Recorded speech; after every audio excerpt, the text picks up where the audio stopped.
Assalamualaikum warahmatullahi wabarakatuh. Waalaikumsalam warahmatullahi wabarakatuh. Yang terhormat Bapak Kepala Sekolah SMA Negeri 3 Jember, Bapak Sandi Suwandi SPD. Yang terhormat Ibu Pemateri CGP Angkatan 9, Ibu Dwi Chandra Pitaloka Arumsari SPD MSI, dan teman-teman Bapak Ibu Guru SMA Negeri 3 Jember yang saya sayangi. Puji syukur kita panjatkan atas kehadiran Allah Subhanahu wa Ta'ala, karena berkat rahmat, hidayah, dan karunia-Nya kita dapat berkumpul di ruangan ini dengan sehat walafiat. Sholawat serta salam kita limpahkan kepada Nabi besar Muhammad SAW. Semoga kelak kita mendapatkan syafaatnya di hari akhir. Sebelum kita memulai acara ini, terima kasih kepada Bapak Kepala Sekolah dan teman-teman yang sudah datang di acara diseminasi budaya positif sebagai bentuk aksi nyata modul 1.4 pendidikan guru penggerak angkatan 9 yang dilakukan dan atau ditempuh oleh Ibu Dwi Chandra Pitaloka Arumsari. Izinkan saya sebagai moderator membacakan susunan acara diseminasi pada hari ini. Yang pertama, pembukaan. Kedua, menyanyikan lagu Indonesia Raya. Ketiga, sambutan dari Bapak Kepala Sekolah SMA Negeri 3 Jember. Keempat, doa. Kelima, pemaparan materi yang akan disampaikan oleh Ibu Dwi Chandra. Dan yang keenam, penutup. Tanpa berlama-lama lagi, mari kita mulai dengan pembukaan dulu dengan membaca basmalah bersama-sama. Terima kasih. Untuk acara kedua, yaitu menyanyikan lagu Indonesia Raya, kepada yang bertugas Ibu Sihatul Sismifah SPD, dipersilakan. Semua peserta dimohon berdiri.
Hadirin dimohon duduk kembali.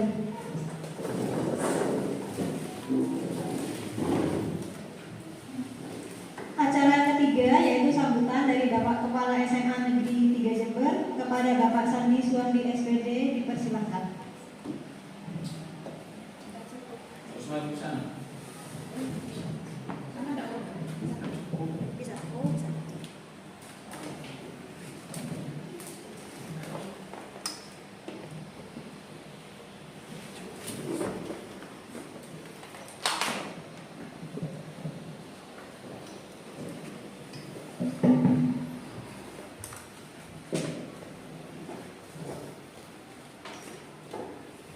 Dengan ucapan Bismillahirrahmanirrahim, acara atau kegiatan diseminasi budaya positif aksi nyata modul 1.4 pendidikan guru penggerak angkatan 9 oleh Ibu Dwi Chandra Vitaloka SPD MSI calon guru penggerak angkatan 9 dinyatakan dibuka.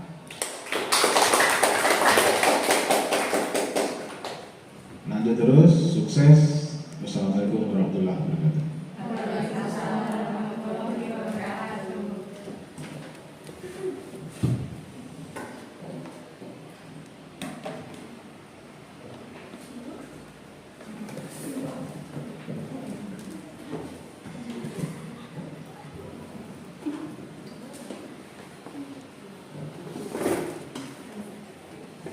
Acara keempat yaitu doa yang akan dipandu oleh Ibu Ika Devitasari SPJ.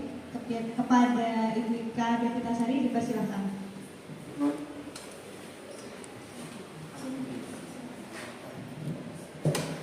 Bismillahirrahmanirrahim.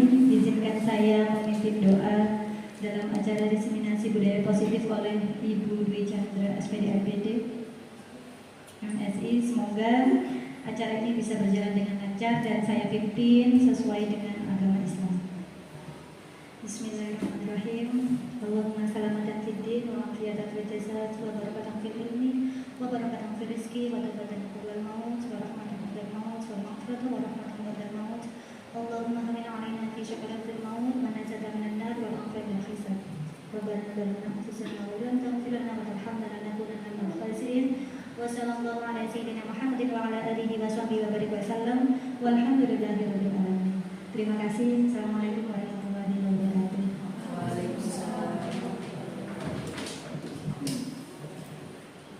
Acara selanjutnya yaitu pemaparan materi tentang budaya positif yang akan disampaikan oleh Ibu Dwi Chandra Vitaloka Anusari SPD MSI. Kepada beliau dipersilakan.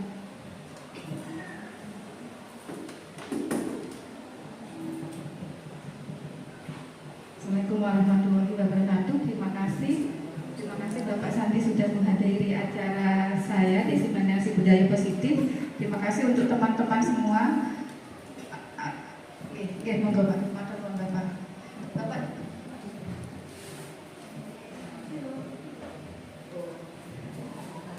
Oke, ini diseminasi budaya positif aksi nyata 1.4 pendidikan guru penggerak angkatan 9. Di sini kita sama-sama belajar ya Bapak Ibu. Oke.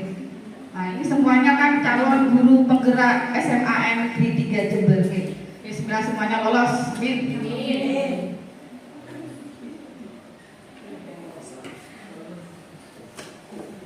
Oke, yang pertama yaitu budaya sekolah. Nah, Bapak Ibu guru, apa itu budaya sekolah? Kebiasaan yang dilakukan di sekolah.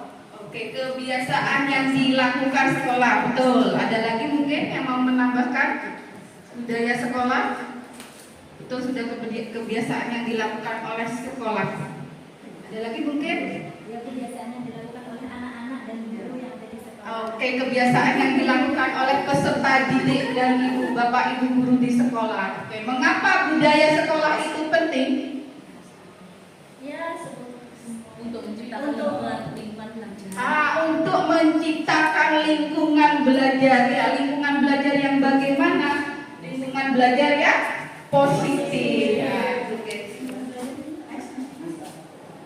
Oke, budaya positif di Semaga ini hanya beberapa budaya yang saya tuliskan ya. Banyak budaya positif di sekolah. Di Semaga. Kalau ibu tuliskan Semaga cukup gitu ya. Lebih-lebih tuh slide-nya. Oke, yang pertama 5S. Nah, di sini kan Bapak Ibu guru senyum, salam, sapa, sopan, santun ya. Anak-anak kalau setiap pagi ya Bapak Ibu guru kan sudah menyambut putra-putri peserta didik kita dengan 5S. Nah, anak-anak juga gitu peserta didik kalau misalnya melewati Bapak Ibu guru mereka kan senyum ya. Oke, yang kedua yaitu 10 budaya malu di sekolah. Antara lain malu terlambat datang sekolah, malu pokoknya ada 10 malu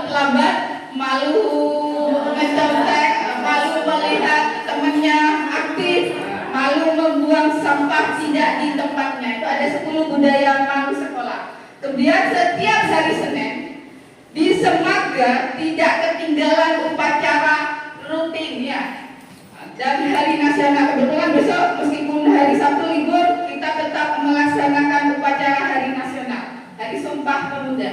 Kemudian setiap hari Senin juga ada kegiatan GLS atau Gerakan Literasi Sekolah. Selama 40 menit anak-anak kita dibiasakan membaca buku ya, buku selain buku pelajaran. Kemudian, nah ini sudah kita lakukan membaca doa sebelum dan di akhir pelajaran. Nah, tadi sholat duhur dan Jumat secara berjamaah. Untuk cowoknya tadi sholat Jumat berjamaah, untuk putrinya juga sholat duhur secara berjamaah. Kemudian ada budaya antri lah, itu anak-anak kalau wudu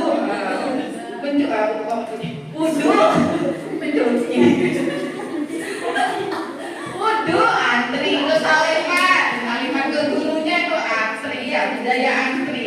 Kemudian budaya asa ini yang dikembangkan oleh CGP kita juga angkatan 8. Ada sampah ambil, itu kan ya, melihat sampah yang berserakan itu segera diambil. Kemudian ada kegiatan bersih-bersih sekolah.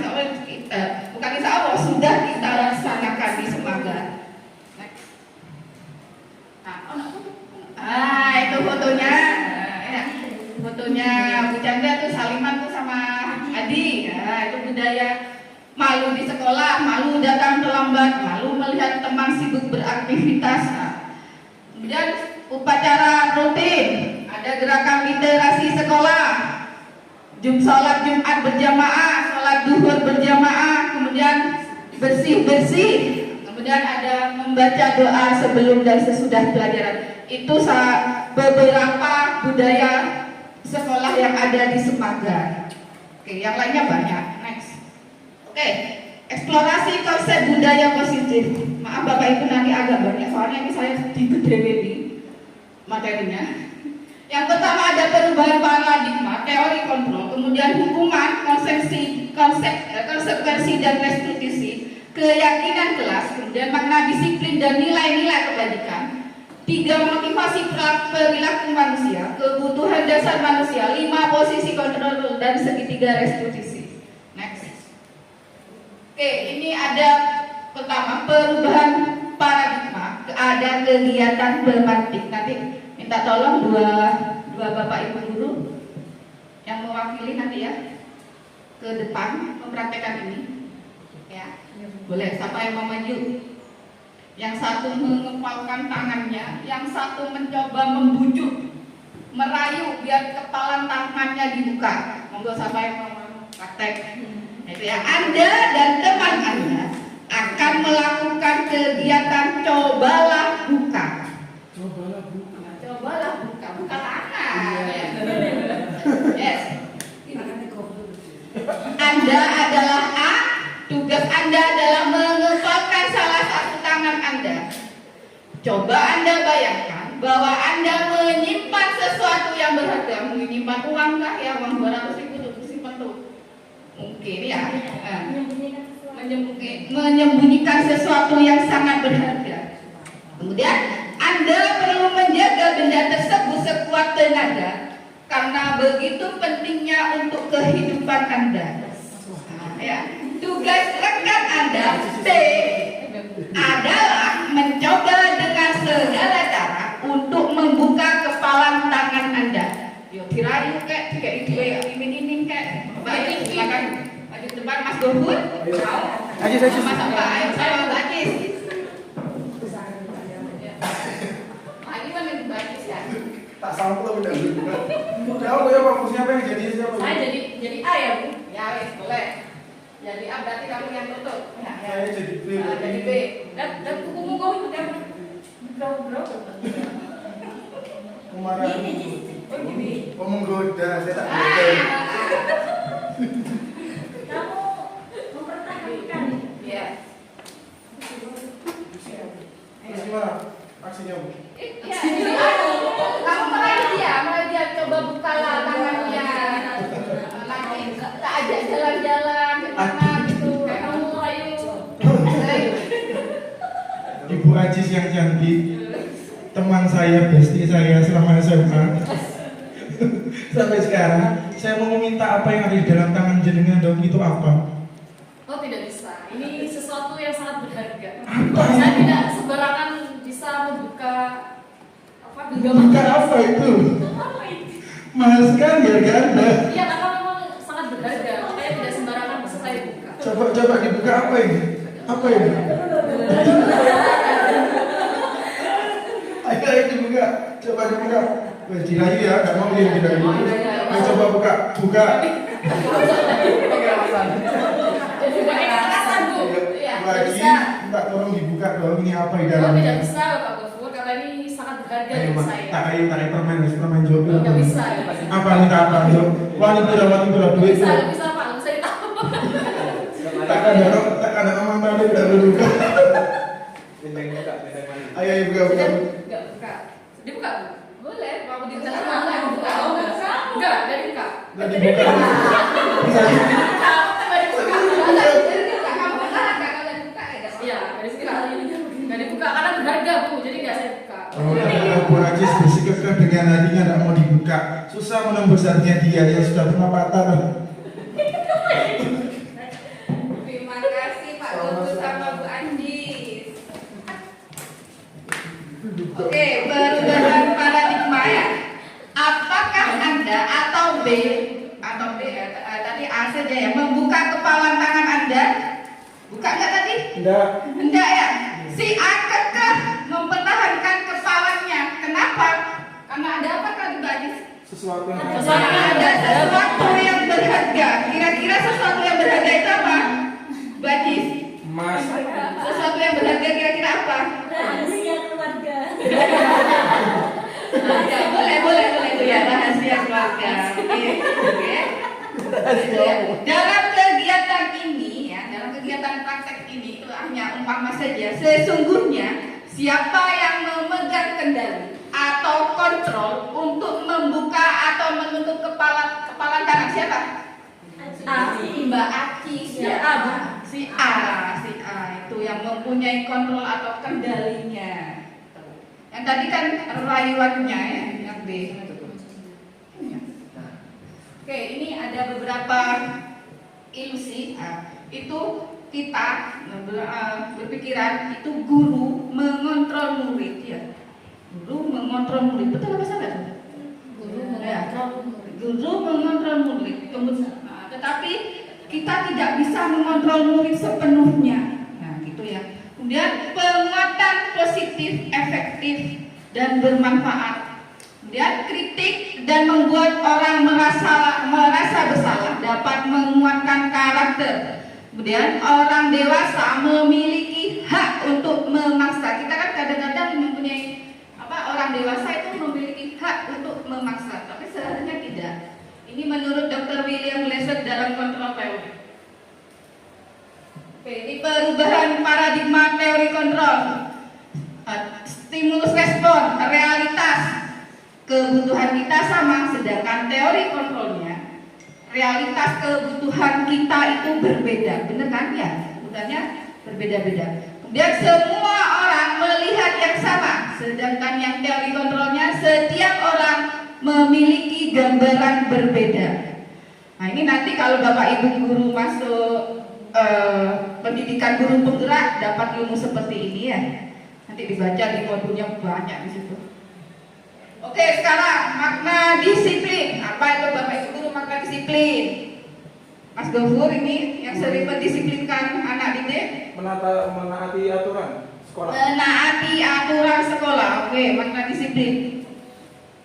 Oke, makna disiplin dan nilai-nilai kebajikan menurut Bapak KHD Ki Hajar Dewantoro menyatakan bahwa di mana ada kemerdekaan, disitulah harus ada disiplin yang kuat. Ya, sungguh pun disiplin itu bersifat self disiplin, yaitu kita sendiri yang mewujudkan dengan sekeras-kerasnya. Tetapi itu sama saja, sebab jikalau kita tidak cakap melakukan self disiplin, wajiblah penguasa lain mendisiplinkan diri kita.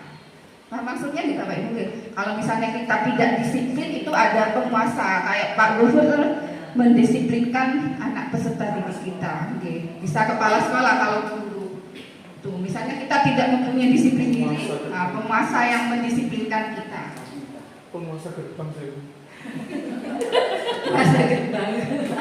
Oke, disiplin positif di sini merupakan salah satu cara penerapan disiplin yang bertujuan untuk menumbuhkan kesadaran serta memberdayakan peserta didik untuk melakukan sesuatu tanpa adanya ancaman, hukuman, atau penghargaan. Itu disiplin positif. Jadi selama ini saya ada nggak positif. Iya. Saya mau Oke. Makna disiplin dan nilai-nilai kebajikan. Kata disiplin itu berasal dari disiplina, yang artinya belajar.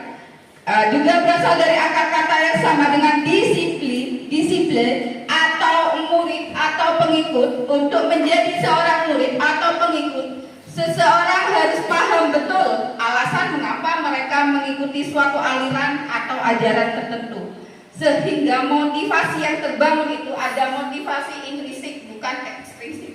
Kalau intrinsik itu di dalam diri ya, kalau ekstrinsik di luarnya. Ada motivasi. Ini makna disiplin.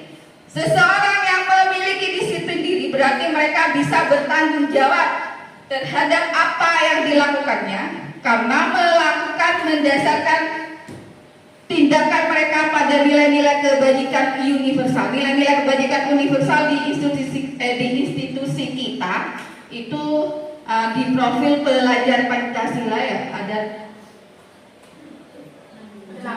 6 profil pelajar Pancasila, antara lain beriman, bertakwa pada Tuhan Yang Maha Esa dan berakhlak mulia, kemudian berkepentingan global, gotong royong, kreatif, nalar kritis, dan mandiri. Itu nilai-nilai kebajikan yang ada di sekolah kita.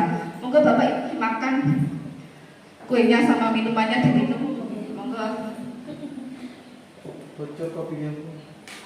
Ini sekarang 3 motivasi perilaku manusia. Yang pertama, ini untuk menghindari ketidaknyamanan atau hukuman. Yang kedua, untuk mendapatkan imbalan atau penghargaan. Yang keempat, untuk menjadi yang ketiga, untuk menjadi orang yang mereka inginkan dan menghargai diri sendiri dengan nilai-nilai yang mereka percaya. Pertanyaan pemantik. Sebagai seorang pendidik, ya, saat Anda hadir mengajar di kelas tepat waktu, motivasi apakah yang mendasari tindakan Anda? Apakah yang pertama karena hukuman, menghindari hukuman? Yang kedua untuk mendapatkan penghargaan? Yang ketiga untuk menjadi orang yang diinginkan oleh kepala sekolah? Monggo.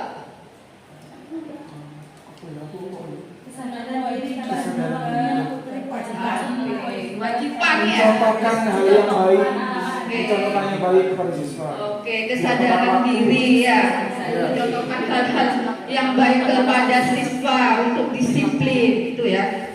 Pertanyaan selanjutnya.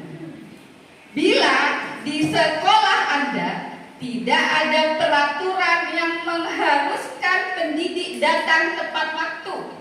Nah, kalau kita kan jam 7 harus datang tepat waktu. Kalau tidak ada aturannya dan tidak ada teguran bagi pendidik yang datang terlambat dan tidak ada atasan yang memuji Anda, apakah Anda akan tetap datang tepat waktu untuk mengajar peserta didik? Insya Allah, datang tepat waktu. Insya Allah. Kalau tidak ada kendala, datang tepat waktu. Oke, berarti motivasinya. Oke, ini contohnya. Memakai dasi untuk menghindari hukuman. Ini saya take video sama anak-anak.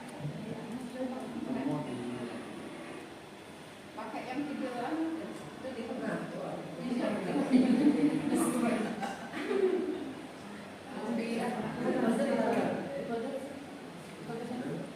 yang satu. Yes.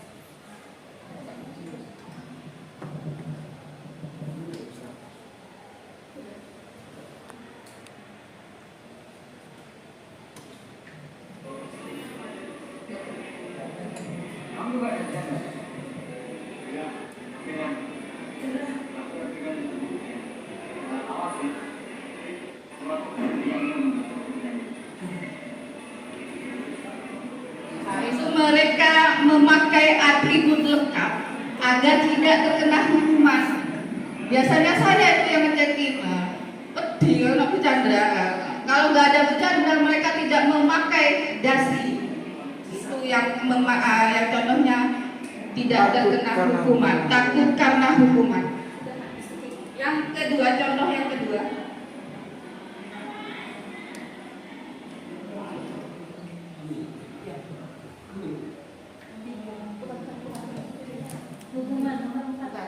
Nah, yang nomor 2 itu yang karena penghargaan. Motivasinya mereka karena ada penghargaan. Sigma itu sama dengan sigma itu keluar. Jika ada jumlah arus yang masuk sama dengan nanti jumlah arus yang keluar. Contoh, I1, I2, I3, I4, I5. Kira-kira yang masuk I berapa saja?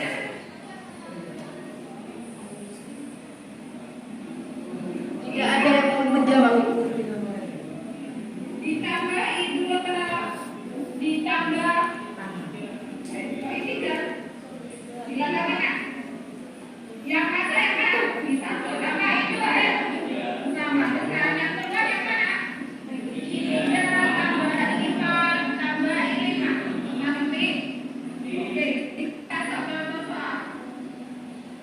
itu sudah saya jelaskan, mereka mengerti. Baru dikasih contoh soal.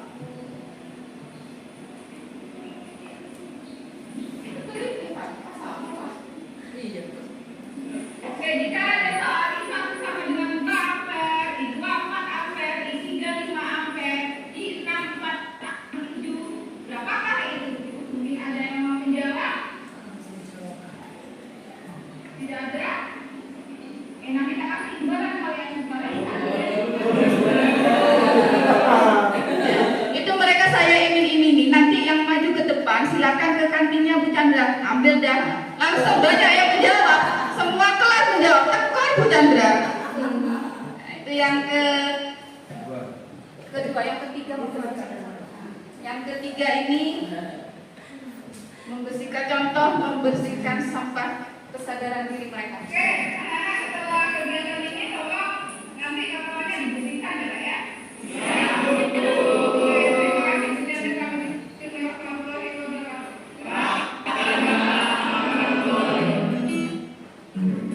Nah, mereka membersihkan sampah orang lain meskipun bukan sampah mereka sendiri demi kenyamanan belajar dan kesehatan. Nah, kebetulan pergantian jam pelajaran lah, biar pelajaran selanjutnya itu lebih nyaman lagi. Karena berkegiatan waktu pelajaran fisika, praktikum fisika ada motor abe.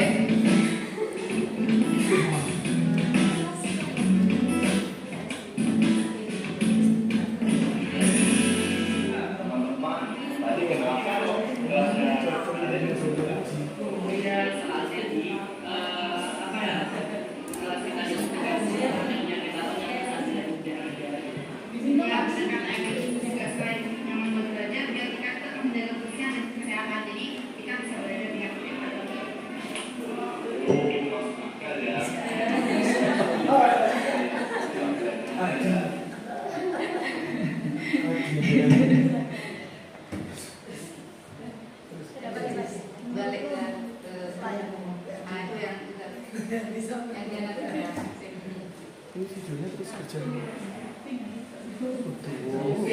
paham ya Bapak Ibu guru nih. Yang pertama hukuman, yang kedua karena diberi penghargaan, yang ketiga itu karena motivasi dan kesadaran mereka sendiri. Oke, ini Alfikon.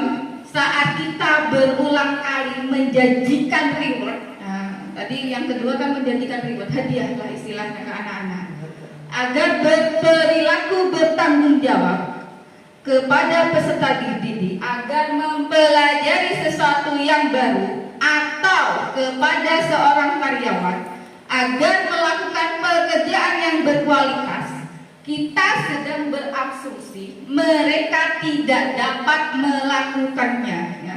Mereka itu tidak dapat berasumsi mereka tidak dapat melakukannya, atau mereka tidak akan memilih untuk melakukannya, ya.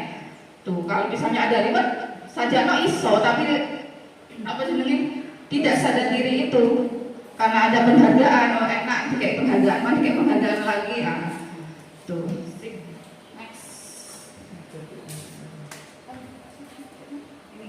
Sekarang hukuman, konsekuensi, dan restitusi. Dalam menjalankan peraturan atau keyakinan kelas, bila mana ada suatu pelanggaran, tentunya sesuatu harus terjadi. Betul nggak Bapak Ibu? Betul ya? Untuk itu kita perlu meninjau ulang tindakan penegakan peraturan atau keyakinan kelas. Tindakan terhadap suatu pelanggaran pada umumnya berbentuk hukuman atau konsekuensi. Dalam materi ini kita akan diperkenalkan program disiplin positif yang dinamakan restitusi. Ini restitusi adalah proses menciptakan kondisi bagi murid untuk memperbaiki kesalahan mereka, sehingga mereka bisa kembali pada kelompok mereka dengan karakter yang lebih kuat. Saya cepatkan. Ini perbedaan hukuman, konsekuensi, dan restitusi. Hukuman itu berpihak satu arah, ya. Sedangkan konsekuensi sudah disepakati oleh peserta didik. Sedangkan restitusi bukan untuk menebus kesalahan, namun untuk belajar dari kesalahan. Kemudian hukuman itu tanpa melalui kesepakatan, maksud hukuman ini. Hukuman yang diberikan bisa berupa fisik maupun psikis. Konsekuensi, peserta didik tidak nyaman untuk jangka waktu pendek dan berdasarkan suatu data yang umumnya dapat diukur. Dan restitusi memperbaiki hubungan. Itu restitusi merupakan tawaran, bukan paksaan. Ini saya mau bertanya kepada Bapak Ibu, hukuman atau konsekuensi ini membersihkan kamar mandi sekolah karena terlambat ke sekolah. Hukuman atau konsekuensi? Ayo, hukuman atau konsekuensi? Hukuman ya. Membersihkan kamar mandi. Tidak ada tawar-tawar itu. Bersihkan kamar mandi, telat kamu. Ya, membersihkan kamar mandi hukuman. Jangan ada yang singgung ini. Membersihkan coretan yang dibuatnya di meja kelas. Hukuman atau konsekuensi? Konsekuensi. Ya, konsekuensi. Kemudian peserta didik diminta untuk push up 10 kali karena terlambat masuk ke kelas. Hukuman, konsekuensi? Hukuman ya. Tidak, anak-anak didik tidak dibuat pilihan ini. Push up. Oh, masih ngono. Kemudian merapikan kelas karena telah membuat sampah saat istirahat. Konsekuensi. Kemudian mengantar teman ke UKS dan mengobatinya karena mendorong saat berolahraga. Konsekuensi. Murid diminta bertelanjang kaki sepanjang hari karena tidak menggunakan sepatu warna hitam sesuai ketentuan. Hukuman. Masa bersalah nih bercanda ini. Sebelum mengikuti PGP ini ya, banyak hukumannya Ibu ya. Kalau kita papak ya.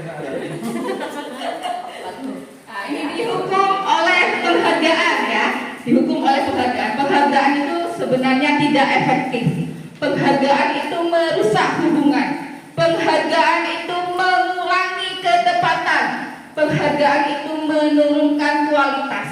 Penghargaan itu mematikan kreativitas. Penghargaan itu menghukum. Nah, itu Bapak Ibu dulu kalau dihukum oleh penghargaan.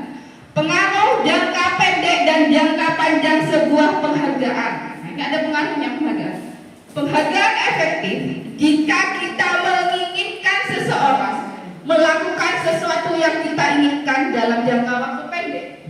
Jika kita menggunakan penghargaan lagi dan lagi, maka orang tersebut akan bergantung pada penghargaan itu, makanya mematikan kreativitas.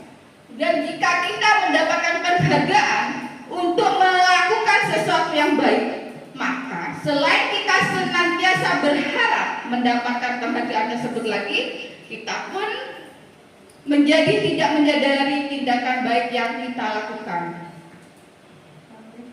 Oke, keyakinan kelas, insya Allah kelas 10, kelas 11 sudah menerapkan keyakinan kelas nih. Bapak Ibu Guru Wali sudah membuat keyakinan kelas ya? Oke. Mengapa keyakinan kelas? Kenapa tidak peraturan kelas saja? Ya, kenapa ya? Kalau peraturan kelas itu sifatnya memaksa, hanya satu pihak yang menentukan. Lalu kalau keyakinan kelas itu berdasarkan keyakinan dan kesadaran diri setiap anak yang menempatinya. Oke, itu ya, betul itu. Sudah bedanya tuh dah. Termasuk jawaban apa bedanya keyakinan kelas dan peraturan kelas ya sudah dijawab sama Bu Ika.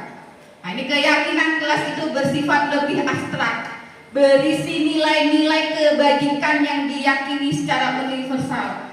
Kalau peraturan kelas lebih rinci dan detail. Terus peraturan kelas itu bersifat memaksa. Nah, tidak ada ini keyakinan kelas atau peraturan kelas. Itu peraturan kelas mendengarkan ketika guru atau teman berbicara. Keyakinan kelasnya menghormati diri sendiri dan orang lain.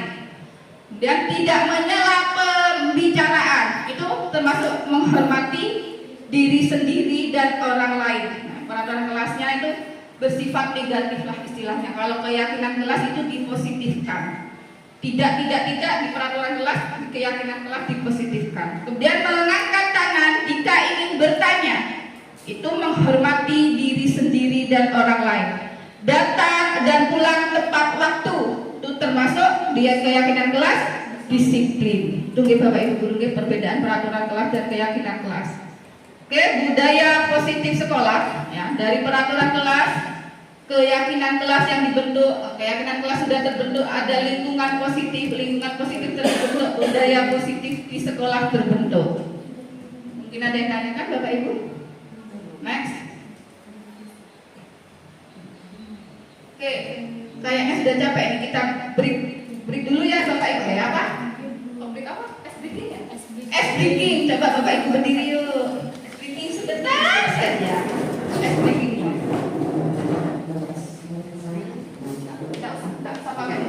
Kalau saya bilang tepuk satu, maaf Bapak Ibu, saya sering bergaul sama ibu guru SD, ibu guru TK, jadi senang bernyanyi kan SBG. Kalau saya bilang tepuk satu,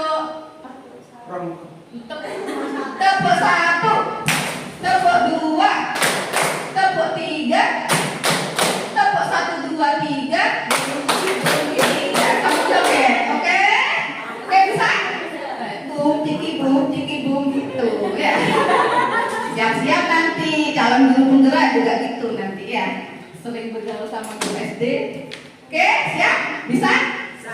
Tepuk 1, tepuk 2, tepuk 3, tepuk 1, 2, 3. Terima kasih Bapak Ibu, kasih semangat. Iya, Oke, 5 kebutuhan dasar manusia. Yang pertama bertahan hidup survival. Ini kebutuhan yang bersifat fisiologis. Kemudian ada kebutuhan kasih sayang dan rasa diterima. Ini kebutuhan akan hubungan dan koneksi sosial. Yang ketiga, penguasaan.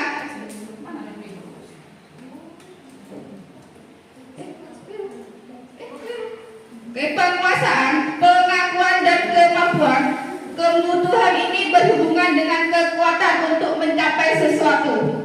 Ya, untuk mencapai sesuatu, menjadi kompeten, menjadi terhati, itu 5 kebutuhan dasar manusia, penguasaan. Kemudian kebebasan, kebutuhan akan pilihan. Kebutuhan contohnya kebutuhan akan kemandirian, otonomi, memiliki pilihan dan mampu mengendalikan arah hidup seseorang. Kemudian kebutuhan kesenangan, kebutuhan untuk merasa senang. Ini kayak bermain, kayak tadi kan sudah senang-senang kita meskipun sebentar. Identifikasi masalah sekarang.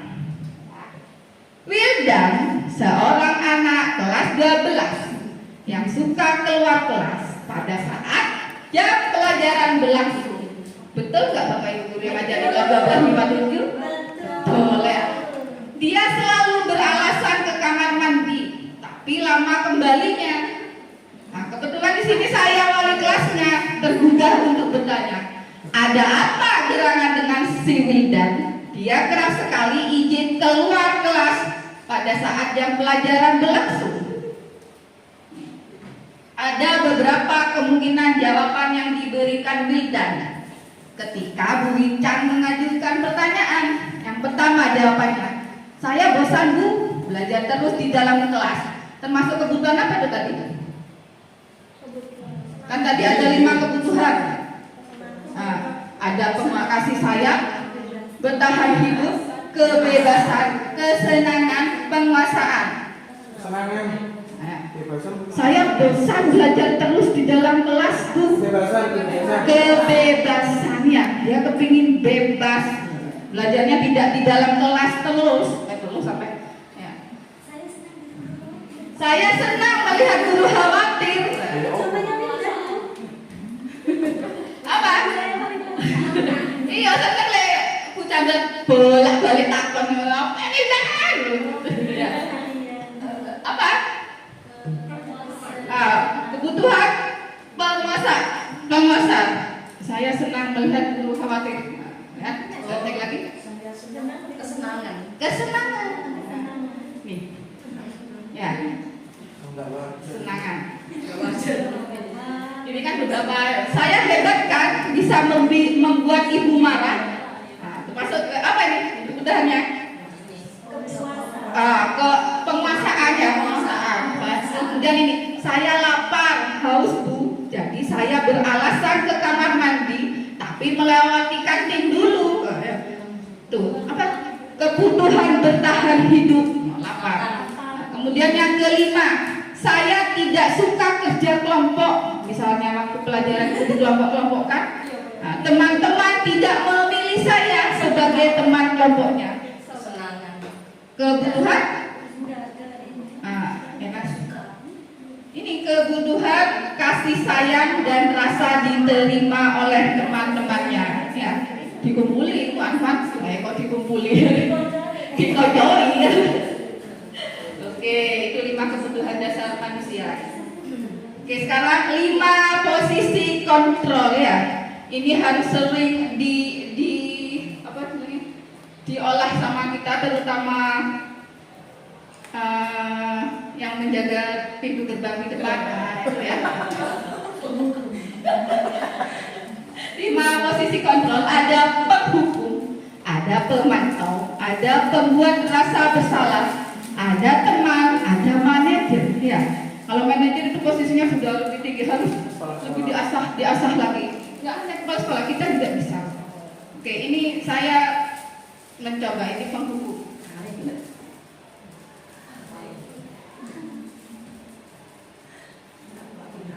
Penghukum ini 2 anak ini lagi di kantin. Waktu jamnya saya terlambat ya.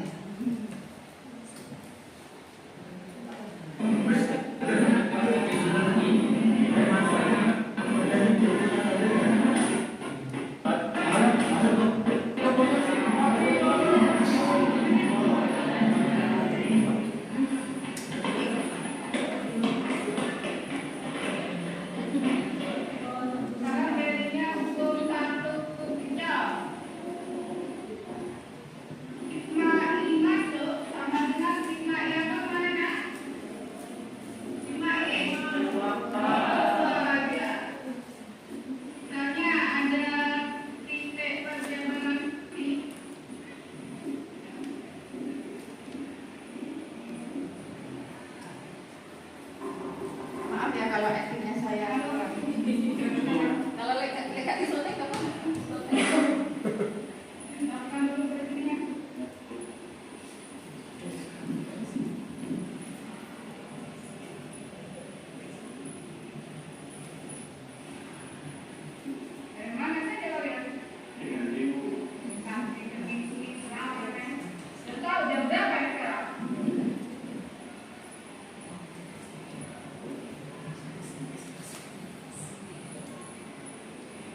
Saya melebar ya. Kayak Bu ya. Itu efek kamera tuh. Iya, efek kamera.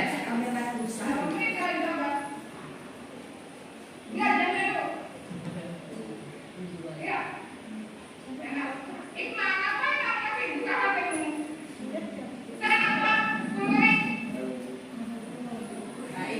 contohnya penghukum, guru ngomong masih seneni mbek gurune ya. Nah, itu mereka tidak ada alasannya nggak enak. Tanpa jejak. Yang kedua, yang pemantau. Ini yang pemantau. Posisi kontrol sebagai pemantau.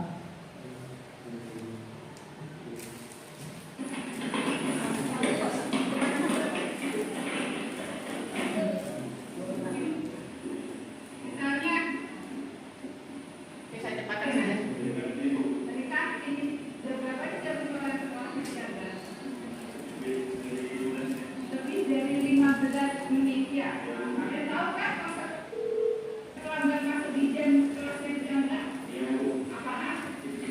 Bersih-bersih kelas. Oke, nanti pulang sekolah kalian bersih-bersih kelas ya. Sampai jumpa. Terima kasih. Ini pemantau itu menanyakan tentang konsekuensinya jika terlambat. Konsekuensinya itu sudah ada di keyakinan kelasnya. Keyakinan kelas kalau terlambat 15 menit itu apa? Nah, mereka membersihkan kelas satipel pisan. Tuh. Sekarang yang nomor 7 pembuat rasa bersalah. Kok nomor 7? Yang ketiga pembuat rasa bersalah.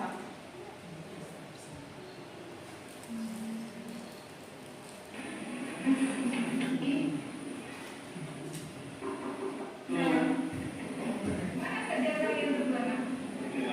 Dari kantin. Tadi waktu jam istirahat kalian berangkat. Malah yang waktunya itu apa kita kasih? Kalian tahu sih? Ada kita sama kesifat. Sudah maaf. Maka kemarin sudah berapa kali kalian saya ingatkan. Kalian itu membuat kecewa. Sudah balik.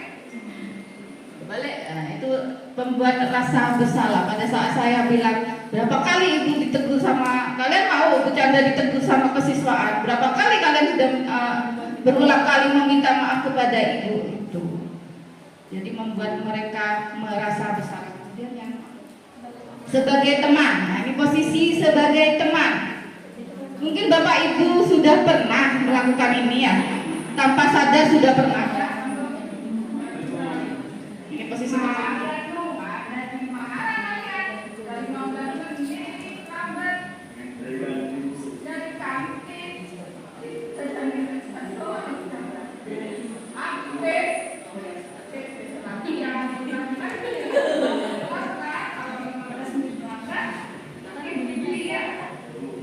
Ini posisi kontrol sebagai teman. Ini gurunya malah jaluk ditukar pisangnya. Nah, itu posisi sebagai teman habis. Tuh, sebagai yang terakhir posisi manajer. Ini posisi tingkat yang lebih tinggi harus diulang beberapa kali, harus dilatih di dalam diri kita. Ini posisi yang paling shift.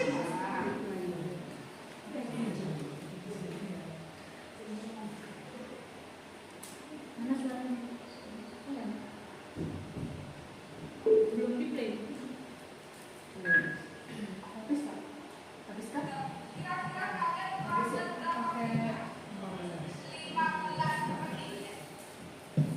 Kemarin kan kalian sudah membuat keyakinan kelas yang kalian lakukan apa? Disiplin waktu ya. Teman-teman kalian sudah menentukan dari mana. Jadi apakah kalian punya solusi untuk permasalahan kalian tadi?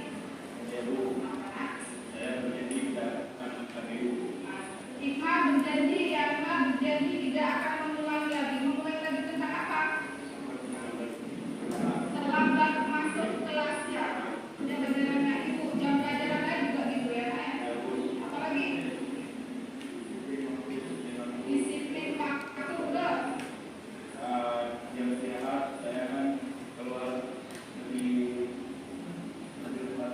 Oke, waktu jam istirahat ada langsung istirahat kemana-mana ya. Karena tidak akan kemana. Sudah karena janji ya tidak akan di sana.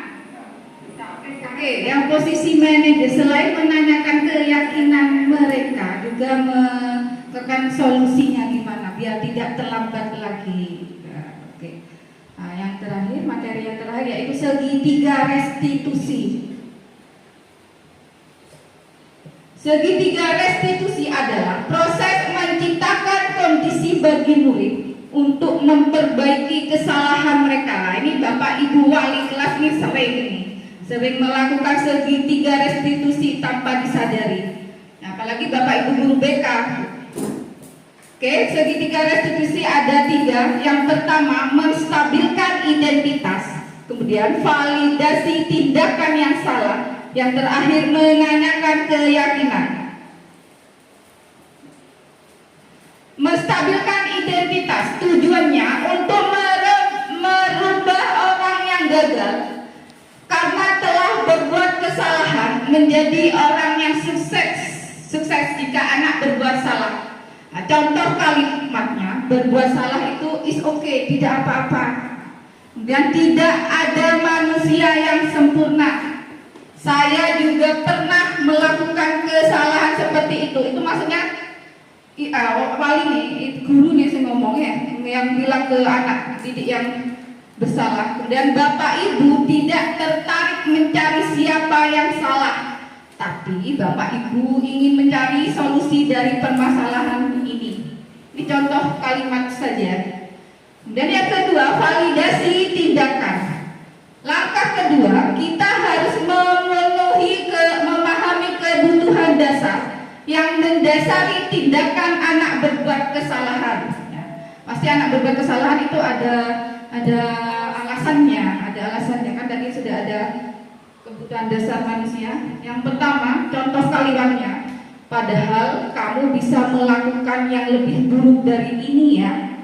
Kamu pasti punya alasan untuk melakukan itu. Kamu patut bangga pada dirimu sendiri karena kamu telah melindungi sesuatu yang penting buatmu. Kamu boleh mempertahankan sikap itu, tapi kamu harus menambahkan sikap yang baru. Itu contoh kalimat yang bisa kita utarakan ke peserta didik. Yang terakhir yaitu menanyakan keyakinan. Contoh kalimatnya, apa yang kita percaya sebagai kelas atau keluarga? Apa nilai-nilai umum yang telah disepakati? Apa bayangan kita tentang kelas yang ideal? Nah, biasanya kita tanya yang terakhir itu, kamu mau jadi orang seperti apa sih, nak? Gitu kan ya? Nah, ini contohnya penerapan segitiga restitusi. Ini Faris waktu itu. Faris apa? Oh, Faris ini. Kok Faris? Faris namanya Faris. Video Faris.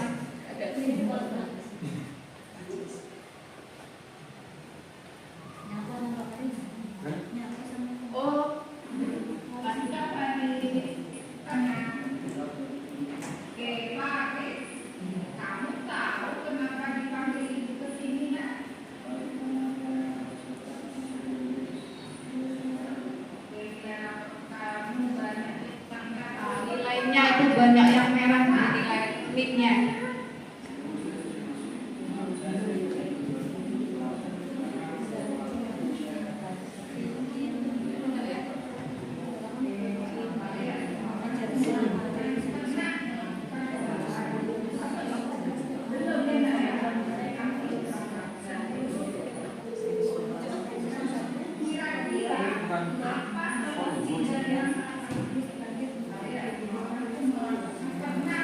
Menstabilkan identitas, semua orang itu pernah melakukan kesalahan, termasuk ibu.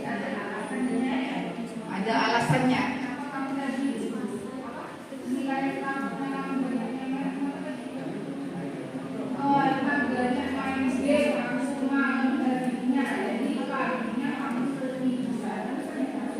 Nah, si Faris ini malamnya itu sering main game, jadi paginya dia ketiduran, ngantuk, jadi pelajaran nggak masuk. Akhirnya nilainya banyak yang merah di rapat semester ganjil kemarin.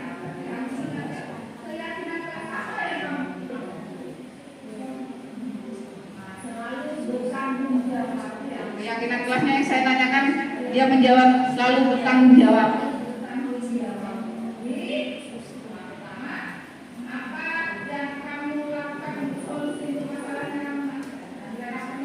Saya menanyakan solusinya biar dia apa gak ngantuk mana dulu.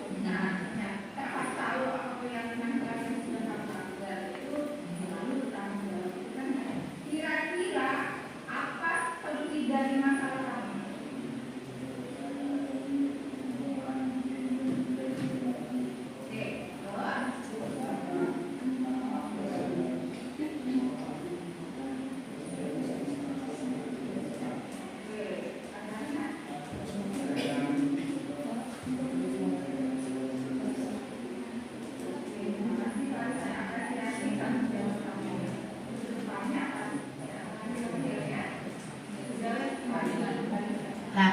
di manajer ini menawarkan solusinya juga. Solusinya kira-kira Faris biar tidak mengantuk di kelas itu apa? Nah, yang pertama dia tidak main game terlalu malam lagi, kemudian dia meminta maaf kepada guru-guru untuk memperbaiki nilainya, kemudian dia mengerjakan soal-soal tugas-tugas yang ketinggalan. Oke, kenapa restitusi itu penting? Rasa bersalah itu menguras energi Bapak Ibu ya, benar nggak? Menguras energi. Ketika kita merasa bersalah, kita mengalami identitas kegagalan. Kemudian perasaan bersalah membuat kita terperangkap pada masa lalu, di mana kita sudah tidak bisa berbuat apa-apa. Oke, diseminasi hari ini sudah berakhir Bapak Ibu. Bagaimana diseminasi hari ini Bapak Ibu? Saya mendapatkan informasi baru. Mendapatkan informasi baru ya, pengalaman baru. Kemudian ada rasa bersalah juga menghukum anak didik ya. Bisa mengevaluasi diri. Nah, ya sudah Bapak Ibu, terima kasih atas kehadirannya. Monggo kuenya dimakan, minumannya juga diminum. Oke, terima kasih. Salam guru penggerak. Siapa? Tergerak, bergerak, menggerakkan. Oke, terima kasih Bapak Ibu. Jangan pulang dulu. Terima kasih kepada Ibu pemateri. Materinya sangat luar biasa sekali hari ini dan pasti memberikan ilmu baru ya buat kita. Oke, acara terakhir yaitu penutup. Mari kita tutup acara ini dengan bacaan Alhamdulillah bersama.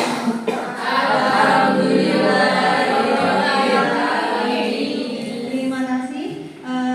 Sebelum bubar, saya sebagai moderator mengucapkan terima kasih sebesar-besarnya kepada para audiens yang datang pada hari ini dan beberapa teman yang membantu supaya acara ini berjalan dengan lancar.